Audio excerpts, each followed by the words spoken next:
Okay, guys, it's been a few days since I dug this. I don't have my air pump in. What I was going to go over now, let me turn. I have had an issue with this pond overflowing. There's a subdivision back here behind me. So what I wanted to do is build up this side of it. Thought it'd be a good opportunity just to show spreading this dirt, kind of building it up. So hopefully you can hear me. If the audio's not good, I'll voice over this, but took the windshield out so you can see a little better. But I'll kind of go over some basics of just spreading this dirt out, building it up. You guys that run these, you know how to do it several different ways. Typically I would just kind of start going over the whole thing, spreading it out. But this is more for people that aren't familiar with them, all that, so I'll give you an idea of how I would go about it if I wasn't interested or experienced in doing things.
Okay, so I went ahead and spread all that out.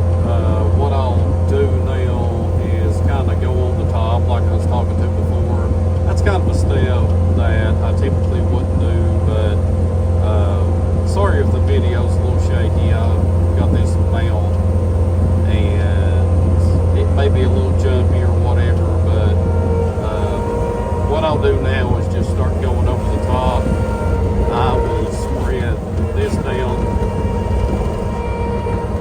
If you're not familiar with these, you don't want to get too close to the edge, you know, and risk rolling over, and I'll go really slow. But what I want to do is just hit the peak and kind of push it off each side, just to give me some stability.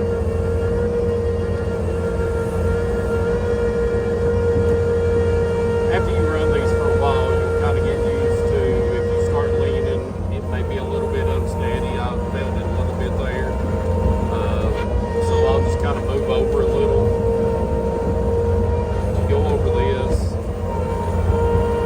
Sorry, couldn't see the bucket for the dirt, but I'll kind of spread this out. I'm going to dress this up some. We're getting to the end here, so I'm just kind of flattening the top out, and then I'll dump that, drag it back, go off the back side of this mill. And the only reason I'm doing this is just to keep the water, give you a little backstory, give me just a second so I can turn around and look at the pond. I dug this pond years ago, and when I dug the pond, it was about 30 feet across, right in the center. And so this thing just started holding water, it overflowed, it's turned into a giant pond. And a few years back we had a we had several summers where it was just very, very wet, and I've got a subdivision back behind me, and it started spilling over into their yards when it would rain real hard. Didn't get any complaints from it, you know. Neighbors back there, they didn't complain, but out of respect, I want to make sure that doesn't happen again. It's drier now, it's went down some, so what I'm trying to do is just flatten this out and make a barrier to make sure no water hits the neighbors, gets in their lawn.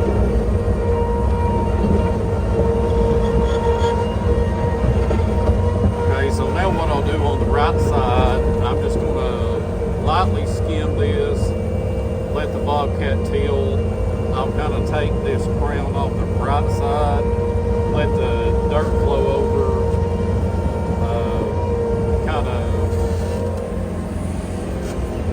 kind of just spread it out a little bit.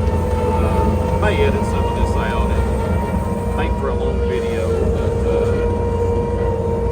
then I'll come back up here, just kind of build it up.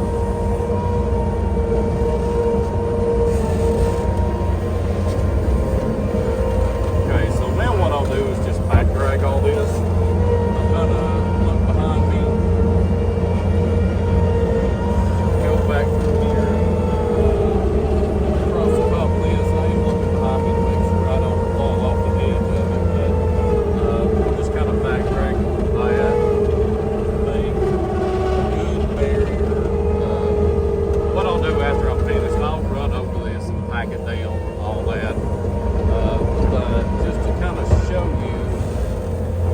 How to do something like this. Thought I would add this in the video just to give you a glimpse into what I'm doing.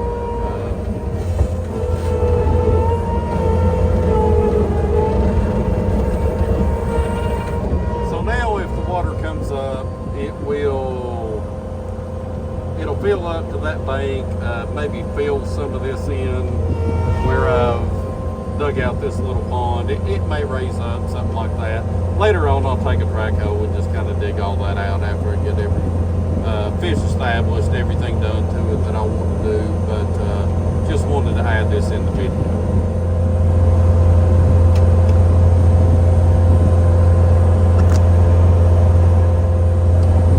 Okay, so start the video, I kind of spread some of that out just to give you an idea. I drug all that out, kind of smoothed it out, got the rough shape of what I needed or what I wanted.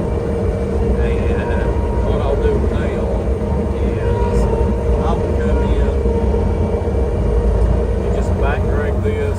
Again, looking behind me, being very careful not to go off the edge of this.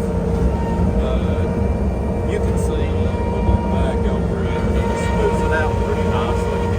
This isn't in a yard or anything like that, it's just a bird or a pond, so no need in making it perfect, but I do want it, you know, to look presentable, and I'll make a couple passes over this just to kind of smooth it out.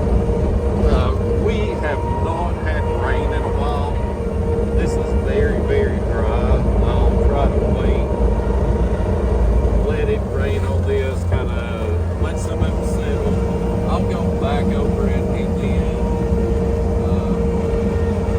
the inside of that, I'm not going to deal with that.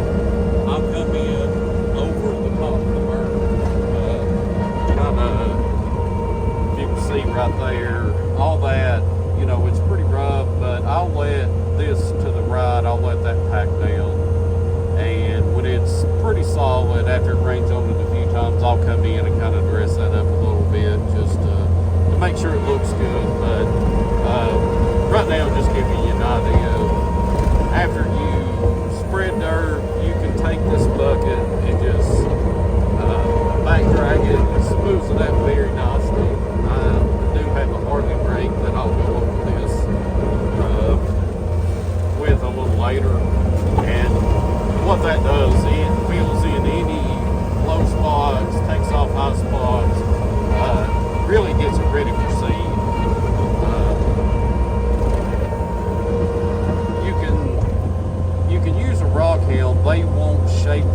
much as a Harley rake, but they do pick up the rocks. That's a great thing for them. I have one of those also.